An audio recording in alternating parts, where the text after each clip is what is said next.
여러분 반갑습니다. 네, 저를 처음 보시죠?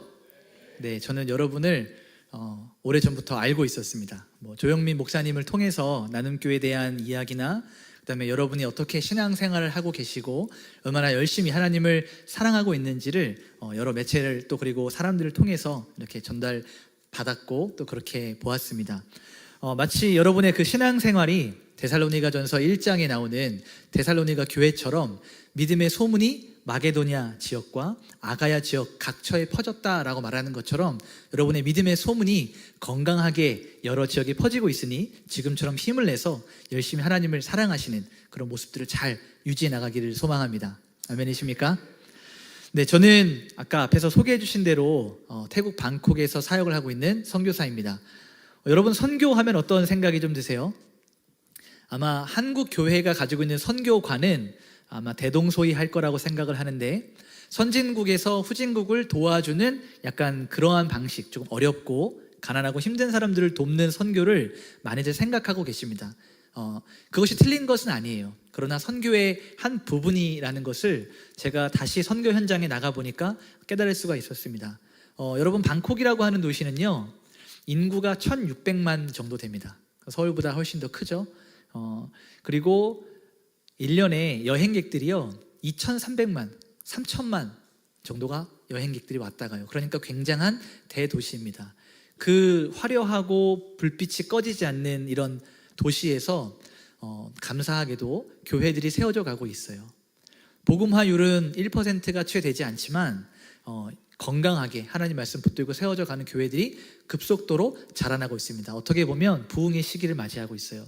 그 가운데서 기존에 해왔던 선교 방식과는 조금 다르게 어떻게 하면 도시 선교라고 하는 타이틀을 가지고 선교를 할 수 있을까 고민하고 기도하면서 저도 열심히 답을 찾아가고 있습니다. 제가 필리핀에서 9년 정도 선교 사역을 했고요. 한국에 돌아와서 국내 사역을 하다가 다시 태국에 나간 지는 이제 3년 정도가 됩니다. 그래서 여러 가지 많은 경험들을 하게 하시면서 하나님께서 각 나라마다 지역마다 상황마다 선교를 다르게 열어가고 계세요.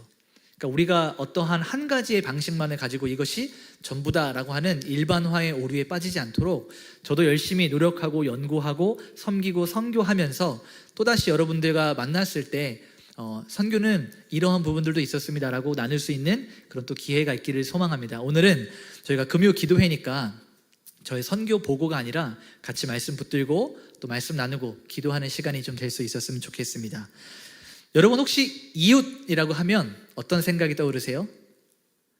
아마 근처에 있는 우리 옆집에 사는 사람들 혹은 길 건너에 사는 오래전부터 알고 있었던 사람들 정도로 우리가 생각을 하고 있는 것 같습니다. 맞습니다. 사전적 의미로 봐도요, 우리가 이웃이라고 하면 가까운 곳에 사는 사람 혹은 집, 이런 뜻을 가지고 있습니다. 사회적 의미로 봐도 마찬가지입니다. 함께 살아가는 공동체 안에서 가까운 관계를 맺는 사람 정도로 우리는 이웃을 해석하고 있습니다. 그러니까 여러분이 생각하고 있는 그 이웃이라는 단어의 정의가 절대로 틀리지는 않아요. 그런데 오늘 성경은, 그리고 예수님께서는 그 이웃을 어떻게 말씀하고 계시고, 그럼 예수님이 정의하신 이웃은 무엇인가를 오늘 말씀을 통해서 같이 좀 살펴보기를 원합니다.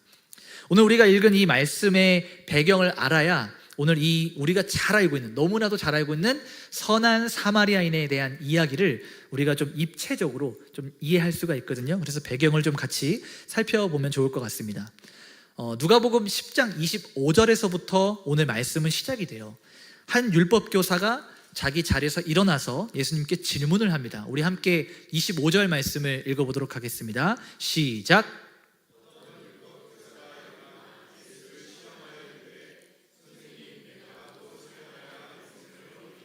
아멘. 자, 25절을 잘 읽어보면요, 이 율법 교사의 질문에는요 악한 의도가 담겨 있음을 발견할 수가 있습니다. 그것은 무엇입니까? 예수를 시험하는 거예요. 여기서 시험하다라고 하는 이 단어는 레소라고 하는 단어에서 파생이 됐는데, 터뜨리다, 찢다, 거꾸러뜨리다 라는 의미를 가지고 있어요. 그러니까 이 율법 교사가 지금 예수님께 질문한 목적 자체가 굉장히 불순하다는 것을 성경은 말하고 있습니다. 왜 불순해요? 예수님을 찢어버리기 위해서, 예수님을 터뜨려버리기 위해서, 예수님을 거꾸로 때리기 위한 목적을 가진 질문을 했다는 얘기예요. 근데 여기서 그치는 것이 아닙니다. 우리가 오늘날의 시대적 배경이 아니라 당시 1세기 시대의 배경으로 돌아가다 보면요, 항상 스승이 지금 저처럼 이렇게 서 있고 그의 제자들은 앉아서 이야기를 듣습니다. 스승의 가르침을 받아요. 자, 그런데 25절의 말씀을 보니까 예수님을 시험하기 위해서 이 율법 교사가 어떻게 했어요? 자리에서 박차고 일어났습니다. 굉장히 교만하고 무례한 태도예요. 예수님, 스승 되시는 예수님의 권위를 인정하지 않고 그곳에 모인 많은 사람들 앞에서 자신이 누구인지를 드러내기 위한 행동이 바로 자리에서 일어나는 겁니다. 자, 이런 오만하고 교만했던 율법 교사의 태도에, 질문에 예수님께서는 역으로 질문하시죠. 율법에 뭐라고 기록이 되어 있느냐라고 이렇게 물어봐요. 그러니까 율법 교사가 내가 뭘 해야 영생을 얻을 수 있습니까? 라고 물어봤더니 예수님께서 율법에는 뭐라고 기록되어 있느냐라고 물어보신 거예요. 자, 10장 27절 말씀을 우리 같이 한번 읽어보겠습니다. 시작. 마음을 다하여 목숨을 다하며 뜻을 다하여 주 너의 하나님을 사랑하고 또한 내 이웃을 내 자신같이 사랑하라 하였나이다. 아멘.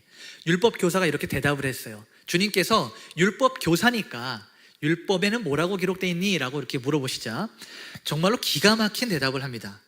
여러분, 율법 교사가 우리가 보통 일반적으로 성경에서 바리새인, 율법 교사 이런 사람들을 나타낼 때 부정적인 이미지가 있으세요? 아니면 긍정적인 이미지가 있으세요? 부정적인 이미지가 좀 있죠. 제가 성경을 읽을 때도, 저도 목회자고 사역자지만 말씀을 읽을 때, 개인적으로 읽을 때 이 율법 교사, 바리새인 하면 굉장히 안 좋은 이미지가 먼저 떠올라요. 그러나 사실 이들은요, 자기가 맡았던 그 분야에서는 최고의 실력을 가진 권위자들이었어요. 그러니까 율법에 정통한 자였습니다. 주님께서 율법에는 뭐라고 기록되어 있느냐라고 물어보셨을 때 그가 한 대답을 보십시오. 신명기 6장 5절에 있는 말씀이죠. 너는 마음을 다하고 뜻을 다하고 힘을 다하여 내 하나님 여호와를 사랑하라 라고 하는 첫 번째와, 레위기 19장 18절 말씀에 원수를 갚지 말며 동포를 원망하지 말며 내 이웃 사랑하기를 내 자신과 같이 사랑하라, 나는 여호와니라 라고 했던 두 가지 말씀을 정리해서 한 번에 대답을 한 거예요. 다시 10장 27절 말씀을 볼까요? 내 마음을 다하며 목숨을 다하며 힘을 다하며 뜻을 다하여 주 너의 하나님을 사랑하고 또 내 이웃을 내 자신과 같이 사랑하라 하였나이다. 성경을 축약해서, 구약을 전체적으로 축약을 해서 한 번에 대답할 수 있을 정도의 실력자였다는 거죠. 자, 근데 문제는 여기서부터 시작합니다. 이게 율법의 정수예요. 하나님 사랑과 이웃 사랑, 이것이 바로 율법의 정수입니다. 그리고 나서 자기 자신을 옳게 보이기 위해서 한 번 더 질문을 해요. 29절 말씀을 볼까요? 같이 한번 보겠습니다. 시작.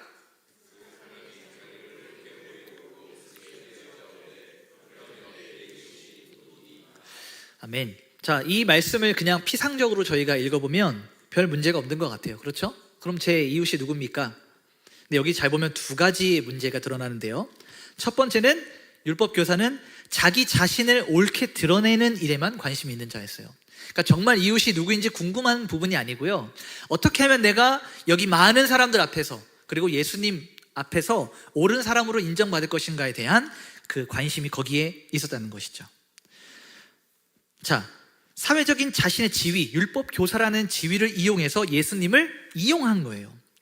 두 번째, 이웃에 대한 잘못된 정의를 가지고 있었습니다. 이 부분은 제가 이제 차후에 점차 설명을 하면서 말씀을 드리겠지만, 이 율법 교사는 이웃에 대한 규정, 이웃에 대한 정의를 어디서부터 시작했어요? 나로부터 시작을 했어요. 누가 내 이웃입니까? 라고 이렇게 질문을 합니다. 다시 말해서 나에게 도움이 되는 사람은 누구입니까? 나에게 유익을 줄 수 있는 사람은 누구입니까? 철저하게 자기 중심적으로 이웃을 정의했다는 얘기예요. 이것이 왜 문제인지는 제가 나중에 다시 말씀을 드리도록 하겠습니다. 자, 그러면서 우리가 선한 사마리아인의 비유로 알고 있는 본문이 시작이 됩니다. 자, 율법학자가 물어봤어요. 그러면 누가 내 이웃입니까? 주님이 누가 너의 이웃이야 라고 말씀하지 않으시고 이 비유로 대답을 해주셨어요. 자, 30절 말씀을 보니까 어떤 한 사람이 예루살렘에서 여리고로 내려가는 길에 강도를 만나게 됩니다. 그리고 강도떼의 습격을 당해서 옷이 다 벗겨지고 거의 다 죽게 된 상황에서 길가에 버려지게 됩니다. 굉장히 충격적인 도적대, 습격대를 만나서 죽게 되는 거예요. 케네스 베일리라고 하는 이 중동 전문 학자는 자신의 책에서 이렇게 이야기해요. 중동에서 강도떼를 만나서 강도떼가 옷을 벗기고 두들겨 패서 사람을 반을 죽여놓는 상태는 그 강도 만난 자가 자기의 물건을 빼앗기지 않기 위해서 몸부림칠 때, 그때는 이 강도떼들이 해를 가한다는 거죠. 만나서 뭘 요구할 때 그대로 내어주면 보내주지만 내 소유물, 내 물건들을 지키고자 할 때는 이 강도떼들이 가만두지 않고 습격을 한다는 얘기예요. 그러니까 이 사람의 상황을 살펴보면 아마도 이 한 사람이 자기가 가지고 있던 물건을 빼앗기지 않기 위해서 강도떼와 실랑이를 벌이다가 이렇게 큰 해를 입은 것으로 보여집니다. 거의 생사의 갈림길에 놓여져 있죠. 여러분, 예루살렘이 이 지리적으로 얼마나 높은 곳에 있냐면요, 해발 800m 정도 위치에 있습니다. 그러니까 좀 높은 곳에 있는 도시예요. 그래서 성경에서 늘 예루살렘을 표현할 때 뭐라고 표현되어 있죠? 예루살렘으로 올라가더라 라고 되어 있어요. 이건 두 가지 의미가 있는데요, 첫 번째는 지리적으로 높기 때문에 올라간다 라고 하는 의미가 있고, 두 번째, 예루살렘에 무엇이 있습니까? 성전이 있죠. 하나님이 임재하시는, 하나님이 계신 곳이기 때문에 우리가 그곳으로 올라간다라는 의미를 담아서 두 가지 의미에서 예루살렘으로 올라간다라고 표현을 합니다. 근데 오늘은 우리가 이 지리적인 위치로만 봐서 높은 예루살렘에서 여리고로 하는 내려가는 길을 좀 이렇게 성경은 이야기하고 있어요. 자, 여리고는 해발 250m 정도의 높이 있는 곳입니다.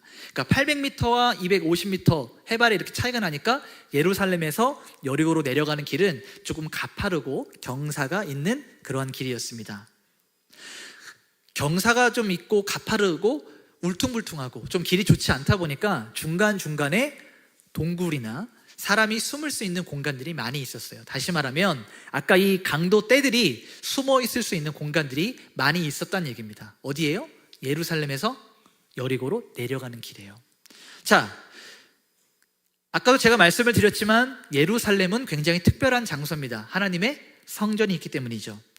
자, 성전에서 제사를 드리기 위해서 많은 사람들은 성전으로 올라갔어요. 오늘날처럼. 그리고 주님이 오셔서 모든 예배와 성전의 개념을 바꿔주시기 전까지는 많은 사람들은 어디에 모여서 제사를 드려야만 했습니까?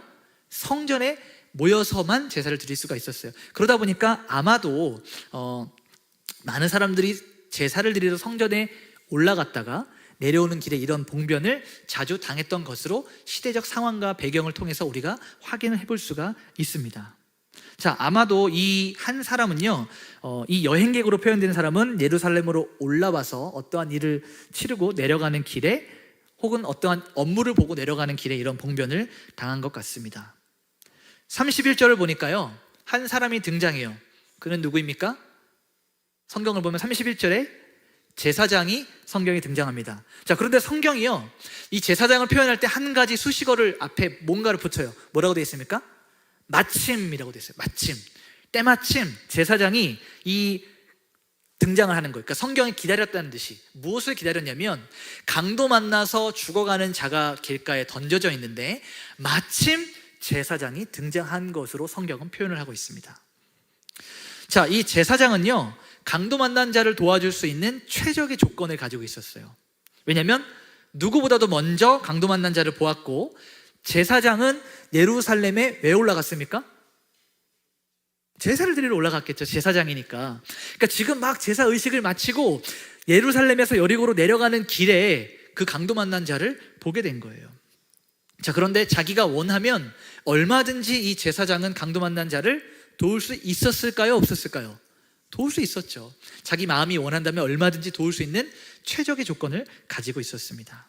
그런데 이 제사장이요, 놀랍게도 피 흘리며 쓰러져 죽어가는 강도 만난 자를 어떻게 했어요? 보고 피해서 돌아갑니다.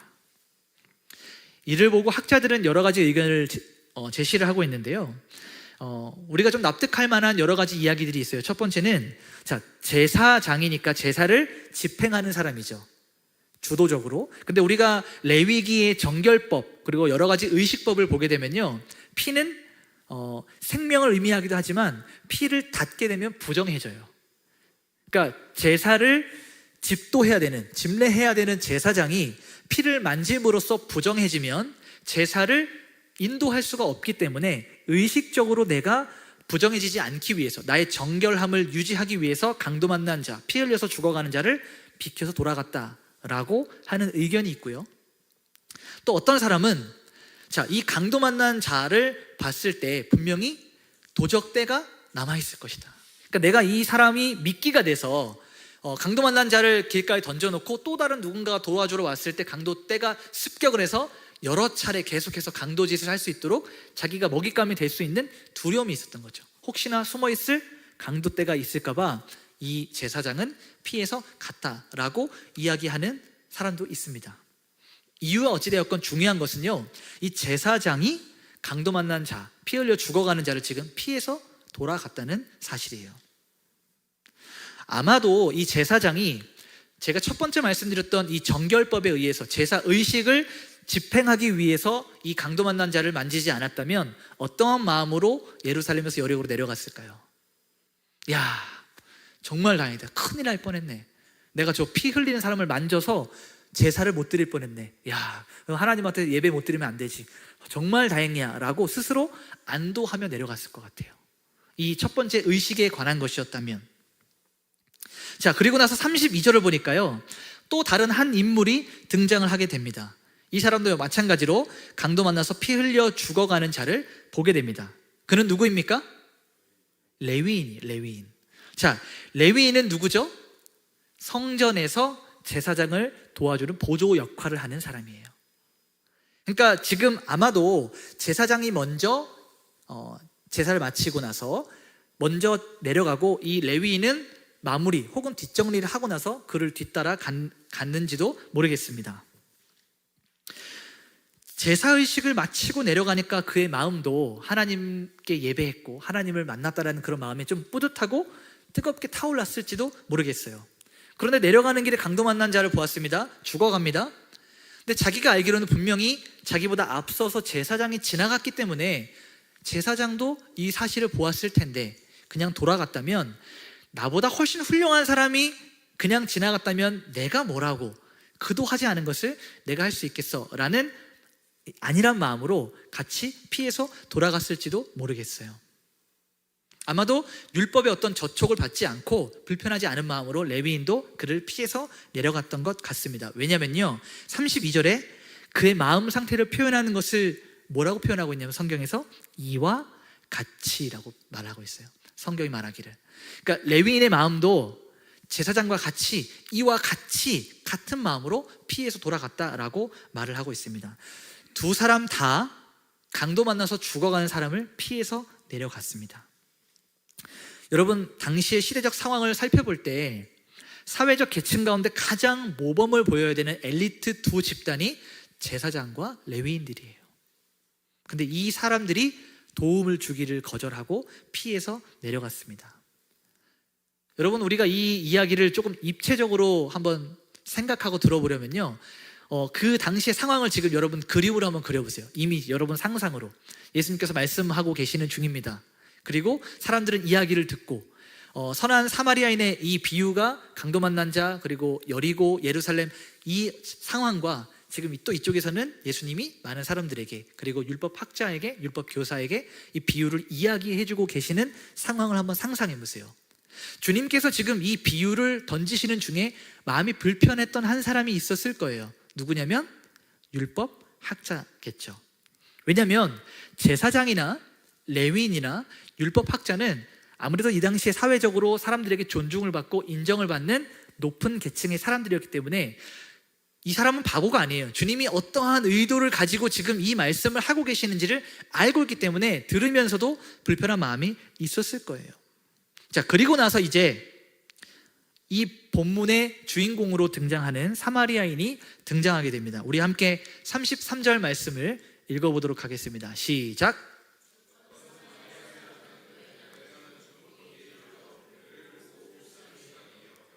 아멘. 어떤 사마리아 사람이 등장을 하게 됩니다.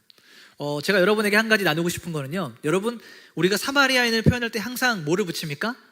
선한 사마리아인이라고 얘기하죠. 영어로도요, 굿 사마리탄이라고 하는 그 굿을 꼭 붙여요. 그런데 성경에 선한 사마리아인이라고는 단 한 번도 나오지 않아요. 그거를 좀 유념하시고 말씀을 같이 들으시면 되겠습니다. 자, 이 사마리아인에게는 앞서 지나갔던 두 사람에게서는 발견되지 않았던 한 가지를 품고 있는 것을 볼 수 있습니다. 바로 불쌍히 여기는 마음이었어요. 긍휼히 여기는 마음이었어요. 이 불쌍히 여기다, 긍휼히 여기다라고 하는 이 말은 그 스플렌이라고 하는 단어에서 파생이 된 건데, 이거는요, 스플렌이라는 단어는 창자, 내장이라는 의미를 가지고 있어요. 그러니까 이것이 변형이 돼서 에스플랑크니스테라고 하는 이 말로 확장될 때는요, 창자가 끊어지다, 내장이 뒤틀리다 라는 의미를 가지고 있어요. 어떤 의미가요? 긍휼이라는 단어가요. 그러니까 우리가 긍휼을 조금 깊게 생각해 봐야 되는 것이요, 긍휼한 마음이라고 하면 단순히 누군가를 불쌍히 여기고 동정하는 정도가 아니에요. 내 창자가, 내 내장이 뒤틀리고 끊어지는 정도의 아픔을 가지고 보는 것이 긍휼이에요. 그러니까 여러분 기도하실 때, 오늘 기도하실 때 주님 나를 긍휼히 여기소서라는 이 기도는요, 단순히 나를 좀 불쌍히 여겨주세요. 지금 내 상황 아시죠? 나 얼마나 힘들어요. 그러니까 나를 좀 긍휼히 여겨주세요. 이 정도의 기도가 아니라는 거예요. 근데 여기 본문에 보니까 사마리아인의 마음에는 그를 보고 불쌍히 여기는, 창자가 뒤틀리는 마음이 있었다는 얘기예요. 누가요? 사마리아인이요. 이 유대인을 바라보고요. 자, 지금까지 앞서 건너갔던 두 사람은요, 자기에게 일어날 어떠한 일들 때문에 이 강도 만난 자를 피해서 갔어요. 내가 정결법을 어기게 되거나 혹은 해를 입게 되거나 이런 어떤 많은 상황들을 내 중심에서 생각을 하면서 피해서 내려갔습니다. 그러나 이 사마리아인은요, 내가 지금 어떠한 상황에 처할 것인가나 혹은 내가 무슨 일이 벌어질 것인가에 대한 걱정이나 계산이나 생각을 하지 않고 즉각적으로 먼저 몸을 움직였다는 얘기예요. 우리는 여기에 주목을 해봐야 됩니다. 예수님의 이 비유가 놀라운 이유는요, 사마리아인이 쓰러졌는데 유대인이 와서 그를 도와주었더라 라고 하는 이야기가 아니고요, 유대인이 쓰러졌는데 사마리아인이 와서 도와줬다는 데 있어서 놀라운 초점이 있는 거예요. 자, 왜냐면요, 여러분 사마리아인에 대한 배경을 우리가 좀 잠깐 간단하게 살펴봐야 됩니다. 여러분, 북이스라엘과 남유다가 두 왕국으로 지나게 될 때 북이스라엘이 722년에 아수르 제국에 의해서 멸망을 당합니다. 그때 아수르 제국의 제국 정책이 뭐냐면요, 전쟁을 하면서 제국의 정책이 민족 말살을 지키기 위해서 본토에 있는 그 현지인들과 자신들이 점령했던 점령국들의 사람들을 섞어버리기 시작해요. 그러니까 우리가 늘 말하는 단일 민족, 이스라엘의 순수 혈통을 섞어버립니다. 그리고서 사마리아 성에다가, 북이스라엘의 수도였던 사마리아 성에 외부인들을 집어넣어서 이스라엘 사람들과 섞이게 해요. 근데 이스라엘 사람들의 관점에서 이방인은 어떤 등급에 있는지 알고 계시죠? 그러니까 유대인, 그리고 짐승, 개, 돼지, 동물 다음에 이방인을 취급을 해요. 그러니까 이방인들하고는 접촉 자체를 하지 않아요. 식탁의 교제는 물론이거니와 사마리아 땅으로도 잘 들어가지 않아요. 이 당시에는요, 예수님의 때에는요. 그래서 예수님이 길을 지나실 때 사마리아로 지나간다고 하니까 제자들이 왜 거기를 들어가십니까? 라고 하죠. 의도적으로 주님께서 목적을 가지고 들어가지 않는 이상은 사마리아를 통과하지 않아요. 그러니 지금 이러한 배경 가운데 사마리아인이, 동물보다도 못한, 돼지만도 못한, 짐승만도 못한 사마리아인이 우리 유대인들을 도왔다라고 하는 이 비유는 굉장히 충격적인 사건인 거예요. 자, 34절 35절을 우리 같이 연이어서 한번 읽어보도록 하겠습니다. 34절 35절입니다 시작.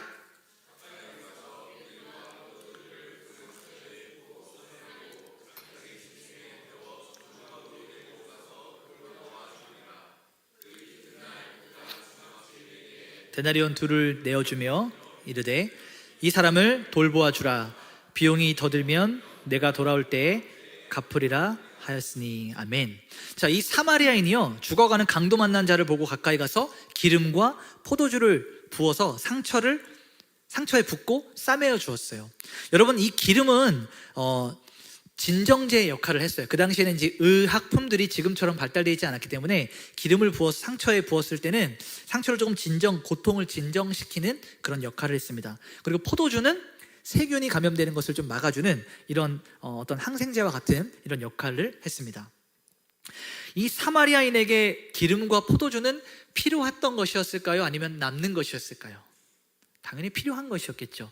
불필요한 것을 남는 여유분으로 들고 예루살렘에서 여리고까지 왔다 갔다 하는 사람은 없을 거예요. 아마도 이 물건은 이 사마리아인에게 굉장히 필요한 것으로 보여집니다. 그런데 어떠한 계산도 하지 않고 죽어가는 자를 바라보고 즉각적으로 내 가방을 열어서 기름을 붓고 포도주를 부어서 상처를 싸매어 주었습니다.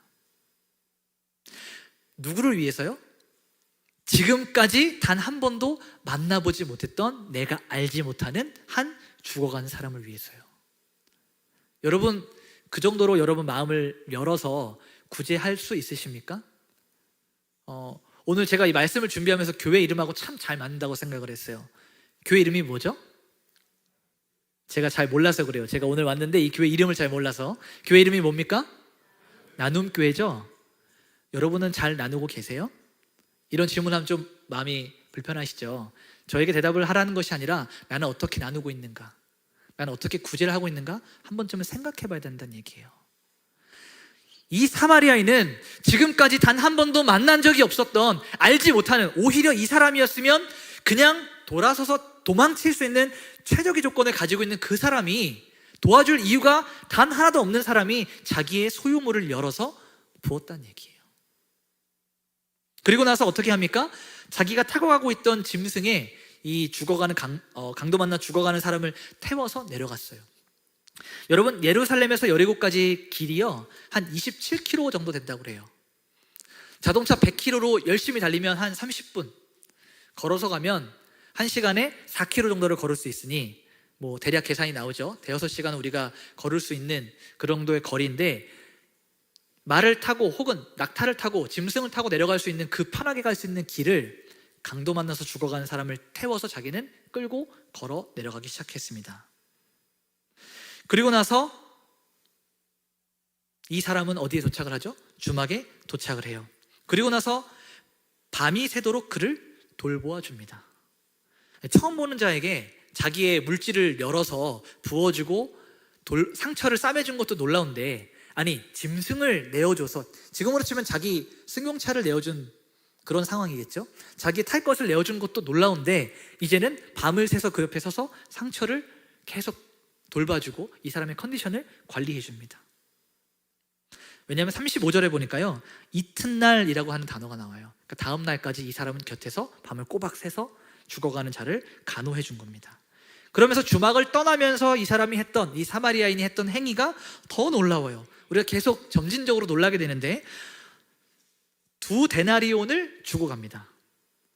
자, 여러분, 2데나리온을 주고 나서 비용이 부족하면 내가 돌아와서 다시 갚겠다라는 말을 하고 가요. 당시 책을 좀 찾아보니까 당시에 주막에서 하룻밤을 묵는 금액이 12분의 1데나리온입니다. 그러니까 지금 2데나리온을 주고 간 것은 약 3주 정도, 24일, 그러니까 3주가 좀 넘는 기간이죠. 충분하게 이 사람이 쉬고 회복할 수 있는 비용을 지불하고 떠나는 거예요. 그리고 뭐라고 얘기합니까? 내가 다시 와서 갚아주겠다, 부족하면 갚아주겠다라고 이렇게 이야기를 해요. 여러분, 왜 그러냐면요, 이 당시에 그 주막에서 잠을 자고 많이 숙박을 하고 이렇게 시간을 보냈는데, 그 비용을 지불하지 않으면 주인이 이 사람을 노예로 팔 수가 있었어요, 다른 사람에게. 그러니까 여러분 생각해 보십시오. 혼수 상태가 돼서 누군가에 의해서 주막에 와서 정신을 차려보니까, 깨어보니까 주막이에요.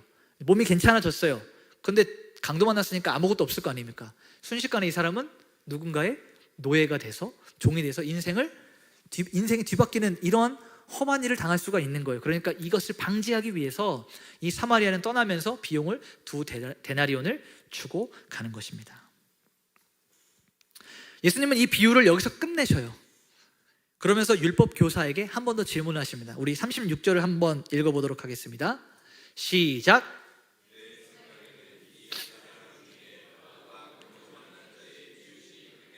아멘. 이제 여기서 우리가 생각해 봐야 될 지점에 도착을 했습니다. 여러분, 29절의 앞에서 율법 교사가 자기 자신을 옳게 보이기 위해서 뭐라고 질문했어요? 누가 내 이웃입니까? 라고 질문했어요. 그 질문 앞에 예수님은 뭐라고 답을 해주십니까? 누가 강도 만난 자의 이웃이냐라고 답을 해주셨어요. 이웃을 정의하는, 이웃을 규정하는 출발점을 나로부터 시작할 것이냐, 나로부터 시작한다는 것은 나에게 도움을 줄 사람을 이웃으로 찾는다는 의미예요. 그런데 주님이 말씀하셨던 누가 강도 만난 자의 이웃이냐라고 하는 이 질문 속에는 누가 그에게 가서 도움을 줄 것이냐, 이웃은 나에게 도움을 주는 존재로만 있는 것이 아니라 내가 돕고 섬겨야 되는 것이 너의 진정한 이웃이다. 그럴 때 내 이웃을 내 몸과 같이 사랑하라는 그 말이 성립이 되는 거예요. 여러분에게 잘해주는 사람을 사랑하는 것 어렵습니까? 아주 쉬워요. 주님께서도 말씀하셨죠. 사랑받을 만한 사람을 사랑하는 것은 쉽다는 거예요. 그렇게 하면 무슨 칭찬을 받겠느냐? 세상 사람들도, 악한 자들도 그렇게 한다. 그러니 너희 원수를 사랑하라라고 말씀하셨잖아요. 그러니까 주님이 말씀하셨던, 하나님이 구약시대 말씀을 통해서 내 이웃을 사랑하라고 말씀하셨던 부분은 단순히 내 손 안에 들어와서 나에게 무언가를 줄 수 있는 옆에 사는 사람이 아니라 너의 손을 뻗쳐서, 너의 물질을 열어서, 너의 시간을 쏟아서 섬기고 살릴 수 있는 그 사람이 너의 이웃이 되는 것이다. 그리고 그 사람을 사랑하여라 라고 말씀을 하고 계시는 겁니다. 이웃에 대한 개념이 틀려요. 주님과 우리의. 그리고 나서 37절에 주님이 이 율법학자에게 누가 강도 만난 자의 이웃이냐라고 질문하시니 이 율법학자, 유대인이었던 율법학자가 뭐라고 대답합니까? 37절입니다. 시작.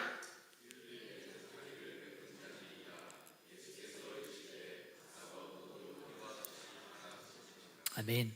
얼마나 이 율법학자가 사마리아인이라는 그 단어를 말하기 싫었는지, 얼마나 이 사마리아인들에 대한 증오와 혐오가 있었던지, 누가 강도 만난 자의 이웃이냐?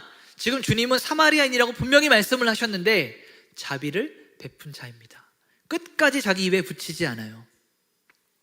주님께서 그런데 책망하지 않으시고 뭐라고 말씀하십니까? 너도 가서 이와 같이 하라라고 말씀을 하십니다. 오늘 말씀에 좀 결론을 맺도록 하겠습니다. 오늘 우리는 이 본문에서 말하고 있는 사마리아인의 모습을 통해서 아마 많은 것들을 느낄 수 있었을 거라고 생각해요. 진정한 이웃은 나를 도와주는, 나에게 유익한 사람이 아니고 내가 도움을 줄 수 있는, 내가 섬길 수 있는, 내 도움이 필요한 자라는 것을, 또 다른 개념이 추가되어 온 것을 볼 수 있습니다. 우리는 여기서 그치는 것이 아니고요, 한 발 더 나아가서 생각했으면 좋겠어요. 어쩌면 우리가 강도 만난 자와 같이, 죽어가는 자와 같이 누군가의 도움이 있지 않으면 아무것도 할 수 없는 그렇게 죽어가는 자가 아마 저와 여러분이 아니었을까요? 가만히 내버려 두면 그냥 호흡이 끊어지는 그런 비참한 존재가 저와 여러분이 아닙니까? 사마리아인이 찾아와서 돌봐주고 치료해줘야만 살 수 있는 존재가 아마도 저와 여러분이었을 거예요. 그런 우리에게 주님께서는 사마리아인과 같이 찾아오셨어요. 아무것도 묻지도 따지지도 않고 우리를 위해서 자신을 희생하셨습니다. 여러분, 그럼에도 불구하고 이 주님이 사마리아인보다 훨씬 더 훌륭하고 뛰어나고 비교할 수 없이 그의 사랑과 은혜가 넘치는 것은, 사마리아인은 자신이 가지고 있었던 물건을 열어서 자신의 소유로 죽어가는 자를 살렸어요. 근데 우리 주님은 무엇으로 우리를 살리셨습니까? 자기의 생명으로 우리를 살리셨어요. 사마리아인은 비용을 지불하면서 그 사람을 떠났습니다. 평생 같이 있을 수 없기 때문에. 그러나 주님은 우리와 영원히 함께 하십니다. 우리를 떠나지 않으세요. 예수님이 우리를 찾아오셨어요. 우리가 살려달라고, 도와달라고, 구해달라고 말하기 이전에 먼저 찾아오셨습니다. 그리고 우리에게 가장 필요한 것, 돈이 아니라, 건강이 아니라, 관계가 아니라, 친구가 아니라, 집이 아니라 우리에게 영원한 생명을 주셨어요. 사랑 좀 해주세요 라고 말하지 않았는데 먼저 사랑해 주셨어요. 이것이 하나님의 사랑입니다. 이것이 예수님의 사랑입니다. 이런 놀라운 사랑을 받은 저와 여러분에게 주님이 오늘 동일하게 말씀하세요. 가서 너도 이와 같이 하라. 여러분, 2025년에 4월을 끝내는 마지막 자락에 서서 우리 주변을 좀 돌아보면서 우리가 섬기고 도와줘야 되는, 우리의 손길을 지금도 기다리고 있는 여러분의 강도 만난 자가 누구인지를 눈을 열어 살펴보기를 원합니다. 주님이 먼저 우리에게 찾아오셔서 우리를 살려주셨던 것처럼, 너도 가서 이와 같이 하라 라고 말씀하셨던 것처럼, 우리도 듣고 아는 것에서만 그치는 것이 아니라 찾아가서 행하는 저와 여러분이 되기를 소망합니다. 하나님을 믿는다 라고 하는 것의 핵심은 목숨을 다해 그를 사랑하는 것이고, 그 사랑으로 우리 이웃을 사랑하는 거예요. 어느 것 하나 빠져서 안 됩니다. 하나님을 아주 사랑하는데 이웃을 사랑하지 않는다? 가짜 신앙입니다. 죄송해요. 그거 가짜 신앙입니다. 이웃을 너무 사랑하기 때문에 자동적으로 하나님을 사랑한다? 이것도 가짜 신앙입니다. 순서적으로는 하나님을 목숨 다해 사랑하는 그 사랑으로 이웃을 사랑하게 되어 있어요. 그러니 우리가 자신을 내려놓고 하나님 말씀 앞에 내 유익만을 따라가는 신앙생활이 아니라 내 것들을 열 수 있는, 내 것들을 깰 수 있는, 내 것들을 흘려보낼 수 있는, 주님이 말씀하셨던 그 자비와 사랑을 베푸는 귀한 성도가 바로 나눔교회 여러분이 되시기를 소망합니다. 아멘이십니까? 우리 시간 같이 한번 찬양할까요? 우리를 사용하소서, 이 찬양을 함께 부르시면서 주님, 우리 주변에 강도 만난 자들을 보게 하소서. 많은 것들을 요구하는 것이 아니에요. 여러분의 작은 포도주를 열어서 부어주고, 여러분의 작은 기름병을 깨트려서 흘려보내줄 수 있는 그런 사람들을 우리 눈을 열어 보게 하소서. 우리 그런 마음을 담아서 우리를 그렇게 사용하소서 함께 찬양하시겠습니다.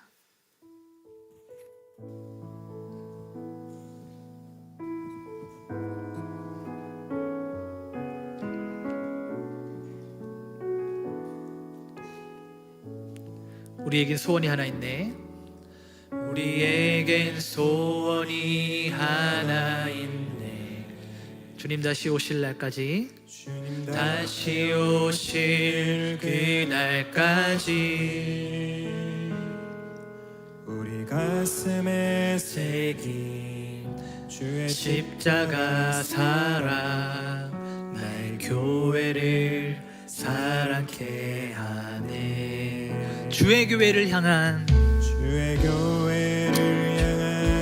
우리 마음, 희생과 포기와 가난과 고난, 하물며 죽음조차 우릴 막을 수 없네. 우리 교회는 이 땅의 희망, 교회를 교회되게, 예배되게 우릴 사용하소서. 진정한 부흥의 날 오늘 임하도록 우릴 사용하소서. 우리 처음부터 다시 한번 고백합니다. 우리에겐 소원이 하나 있네. 주님 다시 오실 그날까지, 그날까지 우리 가슴에 새긴 주의 십자가 사랑, 날 교회를 사랑케 하네. 주의 교회를 향한 우리 마음, 희생과 포기와 가난과 고난 가운데서도 하물며 죽음조차 우릴 막을 수, 나눔교회는 이 땅의 희망입니다. 이 땅의 희망, 교회를 교회되게, 예배되게 우릴 사용하소서. 진정한 부흥의 날 오늘 임하도록 우리를 사용하소서. 우리를 사용 우리 한번 두 손 들고 고백합니다. 교회를 교회되게, 예배되게 우리를 사용하소서. 우리를 사용하소서. 진정한 부흥의 날이 오늘 임하도록, 오늘 임하도록 우리를 사용하소서. 우리 자 같이 한번 기도하길 원합니다.